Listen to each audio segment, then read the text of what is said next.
Hey, ZillaJam17 here, back with another video. So last week we reviewed the Godzilla vs. King Ghidorah 1991 Hokkaido Battle version. This wonderful guy over here. Absolutely love him. Had more time with him, so he's really grown to be kind of up there with my favorite figures. But shortly before this guy came in, I mentioned I was waiting forever for him to ship over. I was running some errands, my fiance. We're on the way home. I was like, let's stop by this comic store, see what they have.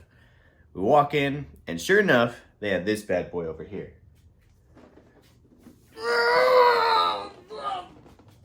So they had the Godzilla versus King Ghidorah 1991, which ties in perfectly with our 1991 Godzilla figure. So yeah, I was super pumped to see this guy out in the wild. Was totally not expecting it, and it's just, for me, it's a little more exciting to find these out in the store rather than just going to the website and pre-ordering it and waiting a billion years. So I remember for a while I was debating on getting this figure when they announced it, and I was like, I'm just gonna hold off. We'll maybe one day get lucky and find out in a while, and sure enough we did. So let's go ahead and check this figure out. And here he is in all his golden glory. King Ghidorah from the 1991 film Godzilla vs. King Ghidorah. Check this figure out. I didn't do my usual snap thing because, my god, this was a big box. This is a big figure. And I am out of shelf space. So let's just go ahead and take a look at this guy. So yeah, big boy.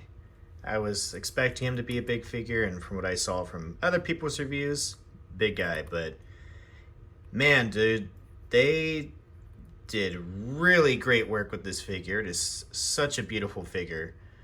Where to even start? So let's go ahead and get a close view here of the three heads. I'm gonna bend his head down. I mean, yeah, initial impressions, I was just wowed by the work they put into this figure. Looking at the three heads here, you can really see how hard. Let's let that focus. Focus, please. Maybe not. There we go. So you can really see just how much detail they went in and put on the head here, and the body sculpt. Like, all this is all textured. It's his little scalies here. Sorry, I didn't mean to hold your big man biceps. But yeah, I mean, looking at the head, it seems like they're all pretty, I mean, not like super unique from one each other, but I feel like looking at them, it feels like there's a little bit uniqueness to each head. I mean, it could very well be I'm just seeing things and it literally is just the same head. But I feel like if you really look at the heads closely, like, they all have like their unique variations in look to kind of distinguish the three heads. In terms of articulation, so right off the bat, the wings are a different approach than what they did with their legendary Ghidorah figure. These are like rubber wings rather than, the kind of plastic wings that we got with the legendary Ghidorah. So they're pretty easy to move around. And first of all, yeah, this guy's big.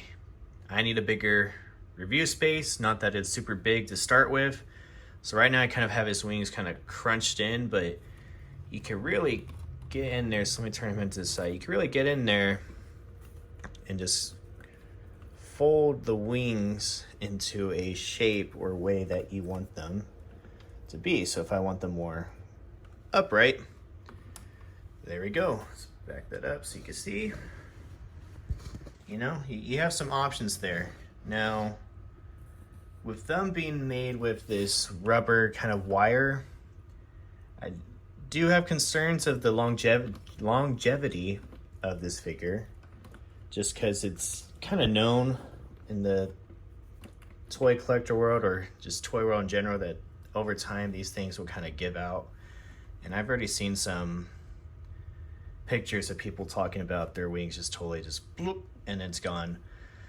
But I mean, you know, I appreciate their effort here. Maybe down the line we'll get some more figures of this guy, and they'll have different kind of styles of wings. You can kind of choose how you want your Ghidorah to look. Maybe you like the big old plastic ones, or you want the rubber wire versions.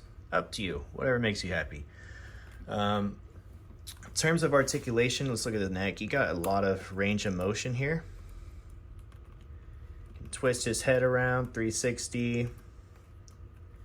All three heads are pretty, let's back that up, articulated, so you could get in some different ways of posing your Ghidorah with, you know, how you want. I usually like these two kind of lower. This one's more upright. And then kind of looking down. He's kind of like the boss. These are his two little minions. So yeah. Back here in the tail, so let's get this guy out. Ugh, too big. Tail seems like a pretty similar system to what they did with the 91 Godzilla tail. Seems to be a ball joint system that is covered up by these different segments. So you have a lot of options here of, you know, positioning the tail in different sort of ways. That goes for both. So you can have it kind of like flat. You do it if you have a, I don't know how you would have this guy in a flying pose, but you can make him flying and have his tails hanging down. Pretty long figure.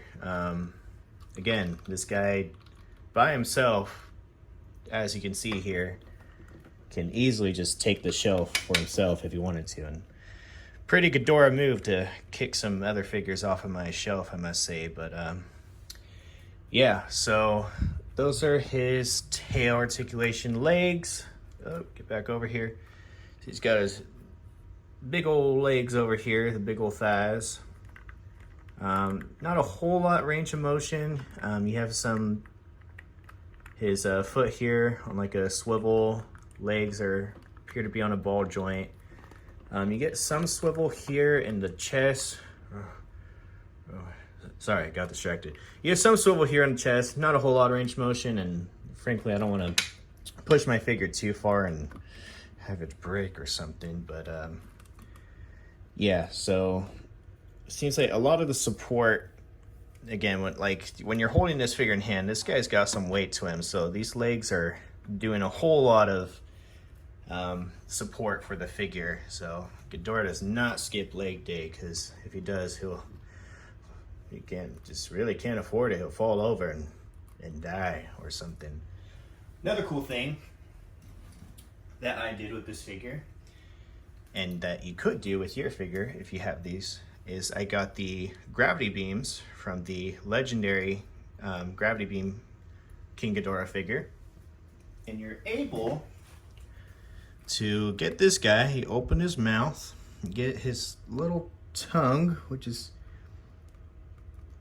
I don't know about other people's Ghidorahs, but mine like to go straight up against the roof of his mouth. But just like the legendary figure, you just kind of stick in the gravity beam, close the mouth, and you can have your Ghidorah shoot out some gravity beams. And truth be told, this guy does it a lot better with holding these in and opening the mouth and having the tongues be able to move than my legendary version. My legendary version does not like to hold these gravity beams, but yeah, you could do that all three heads.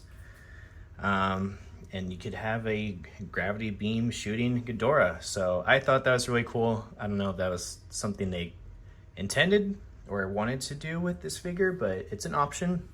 Really cool. Pretty stoked about that.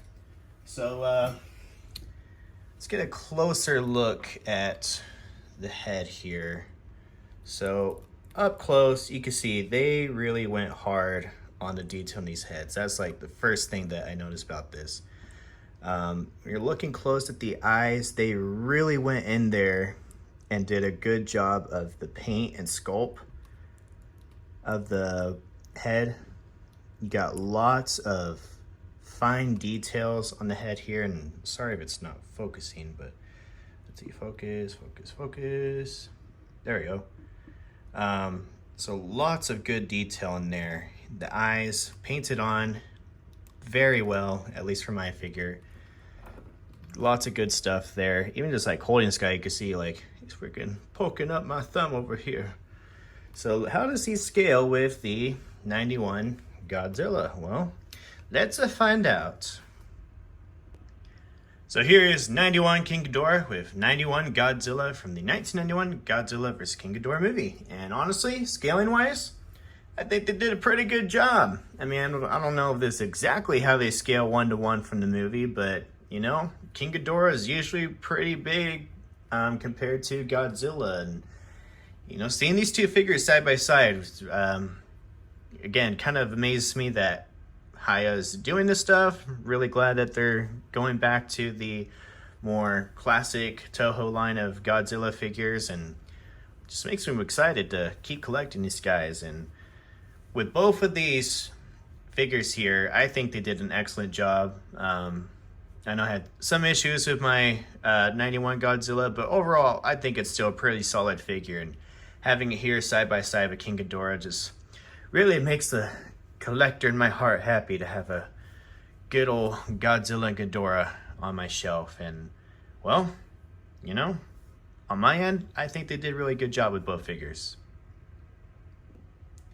So final thoughts. Would I recommend this figure? Honestly, this might be controversial, but I never really cared for the Showa or Heisei Ghidorah. I always thought he was kind of really goofy looking, never really came off to me that menacing. Wasn't really till the King of the Monsters movie, Ghidorah, where I was like, okay, yeah, Ghidorah is pretty badass. But you know, even then, having this figure here, I mean, this is just such an awesome figure to have in the collection. I mean, just looking at it here, you can see they went hard on the paint, they went hard on the detail, the sculpt, you know, has fair amount of articulation with as much as you could get from a Ghidorah. And you know, I'm a happy customer. I love what Hiya does with their figures, always killing it with the detail, killing it with the articulation. This guy is a little bit more on the expensive end compared to the other figures, but you know, that's to be expected with, you know, I mean, look how big this guy is. Really takes a whole shelf to himself, and because of him, I need more shelves, which I've been needing more shelves for a while, but man, I didn't think it'd happen so soon. But yeah, I mean, again, if you love the 90s King Ghidorah, I feel like Hiya has really nailed the look here. Painting is just fantastic. You get just a really beautiful shade of just gold going on here.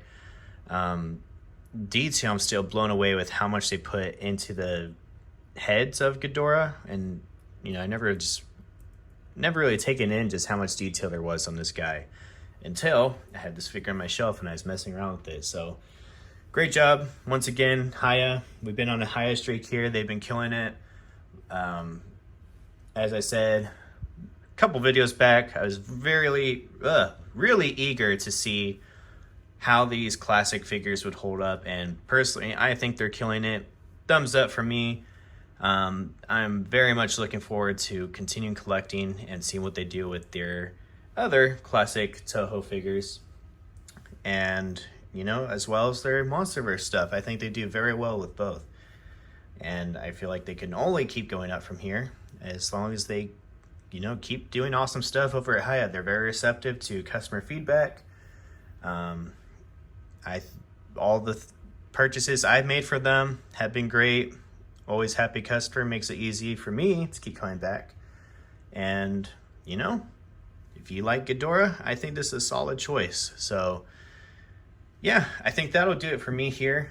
Thank you to those that are supporting the channel, leaving likes, and you know, just stopping by and listening to me ramble about Godzilla toys. It's again, something that means a lot to me. I appreciate you being here, and well, I will see you in the next video. Goodbye.